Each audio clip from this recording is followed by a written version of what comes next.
Man here. Y'all know how I get down. We talking boxing, man. So, before I left off YouTube, the thing that was emerging was news had broke out that in 2017, we will possibly be getting a fight between Danny Garcia and Keith One Time Thurman. Man, that would be a hell of a fight. That would be a hell of a fight if it happens. Take in mind, nothing official. I haven't seen any paperwork and mostly verbal at this point.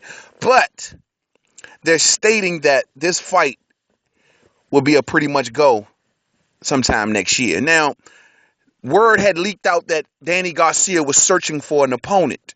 And, he's scheduled to come back and fight before this year is out. So he doesn't have an official name, but the names that we heard floating around kind of put a bad taste in everybody's mouth. We've heard what the dude Eggington, never heard of this motherfucker. We heard of dudes like John Molina Jr. I was like, huh? We heard Andre Berto, wasn't feeling that, but I'm hearing that they don't even have the money to pay this man. I mean, we've heard many names that was not up to the level of we are expecting from the WBC welterweight champion. Now, I have given Danny Garcia my fair share of criticism. And I've welled on mainly what happened down in Puerto Rico with Mauricio Herrera, the Rod Salka pick. Everybody saw that as a vicious cherry pick. When, I got to admit here, at times I even been a bit unfair to Danny Garcia. I'm going to tell you like this, man. This is just being 100.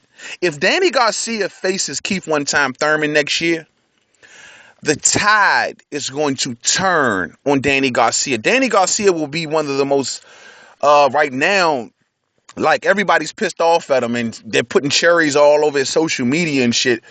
That would change if he faces Keith One Time Thurman. And all of you fans, and yes, I am talking to you that is listening to this program right now, you will be a fan of Danny Garcia.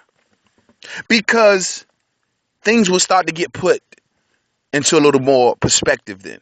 We would then take a step back because for this particular fight, we will dive into the careers of Keith Thurman and Danny Garcia, and then we will find something that we possibly have been overlooking for quite some time. Let's go in on this, man. Technically, if you guys want to be technicals, if you want to be that, oh man, let's follow the rules to a T kind of dude or gal, the thing is this, man. Welterweight begins the second you go a pound over the 140-pound division. A lot of people don't like to talk about that. Technically, welterweight is from 141 to 147, correct? Meaning that anything in those weights is considered a welterweight fight. Now, a lot of people go along the line and says, and I've even been in that case, like, yo, Danny Garcia, what the hell have you done at welterweight? You've beaten Paulie Malignaggi and you've beaten Robert the Ghost Guerrero for a vacant WBC title that was vacated by Floyd Mayweather. How is this even right? And now you want to fight Eggington and fucking Molina? That's the typical feeling, right? But then, when you take a step back and you take a breath and you get the cherries off your mind and you say to yourself, well, technically, if you look at Danny Garcia's welterweight record, he fought Lamont Peterson. We never usually include that because this fight took place at a catchweight, when technically that catchweight was at welterweight. So if you really want to include Danny Garcia's welterweight resume, you will have to include Lamont Peterson there, correct? And you would have to say, okay, he fought Lamont Peterson, Paulie Malignaggi, and Robert the Ghost Guerrero. When you put that in comparison to what the other welterweights have done, including Keith One Time Thurman, you would then see that it ain't leaps and bounds of a difference here. We give Danny Garcia shit, but technically what he's done at welterweight is even better. Is on the same level, or if not better, than most of the welterweight fighters that's been there for quite some time. You look at Keith One Time Thurman's resume at welterweight, his notables, that is, and you'll come up with what? Diego Chavez, right? Leonard Bundu, Robert the Ghost Guerrero, you know what I'm saying, and Shawn Porter, of course. Now, with the exception of Shawn Porter, Robert the Ghost Guerrero, Danny Garcia beat him, and Leonard Bundu, he was an older fighter, much older fighter. You know what I mean? You can equivalent. Could you equivalent that to Paulie Malignaggi, or you know, can you equivalent to that? I don't understand that. And then Diego Chavez. Okay, Lamont Peterson. Where's the leaps and bounds and difference here, ladies and gentlemen? And this goes along the line with pretty much every top-rated welterweight.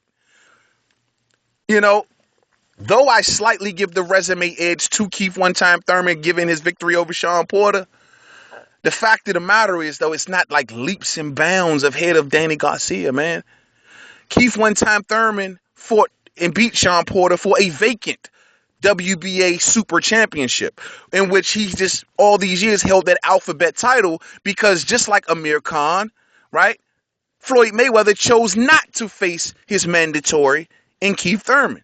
And Keith Thurman was stuck with an alphabet title. He fought for a vacant title, though he fought a good level of opposition in Shawn Porter. Danny Garcia fought for a vacant title also. They both gained their titles for fighting for vacant titles. Where's the leaps and bounds and difference here?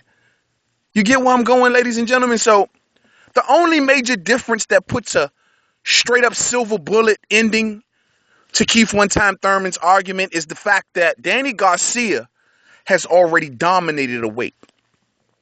Danny Garcia has already unified. Keith one-time Thurman has never unified. Keith one-time Thurman has not dominated no weights. He still has work to do at welterweight. Yet, Danny Garcia has not only been unified, top-rated pound for pound, dominated a division.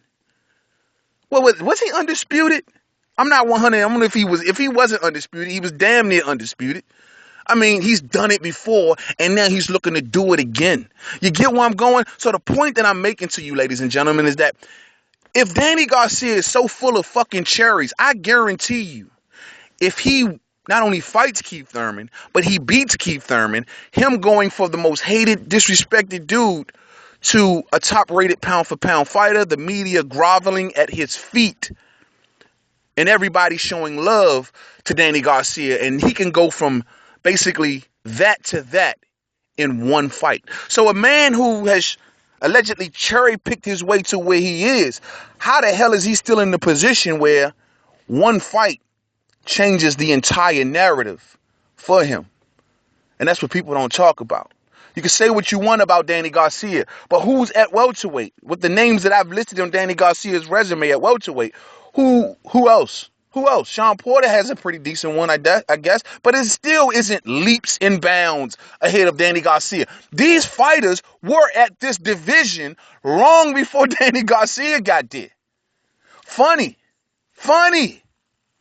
And this is one of the reasons that when Floyd Mayweather mentions to some of the people he wants to fight if he was decided to come back and fight at welterweight, Danny Garcia tops the list. Why is that?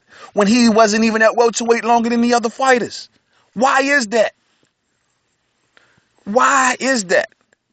Maybe because Danny Garcia, he always knows.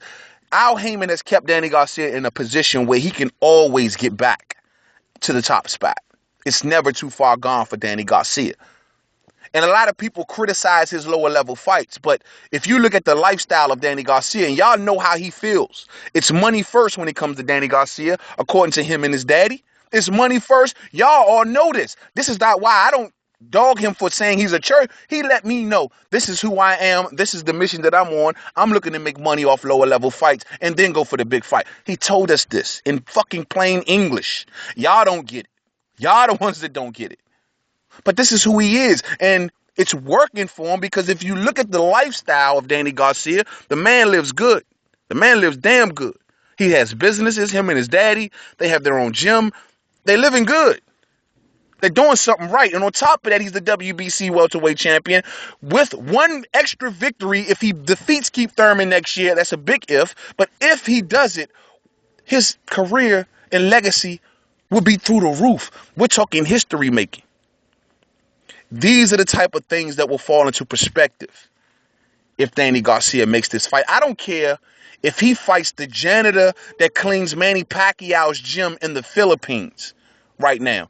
I don't give a fuck who he fight right now. If he gives us Keith one-time Thurman next year, all will be forgiven. And no matter how much shit you talking about Danny today, watch how many uploaders and media and fans, because we fickle as hell, watch how many change their tune with the quickness.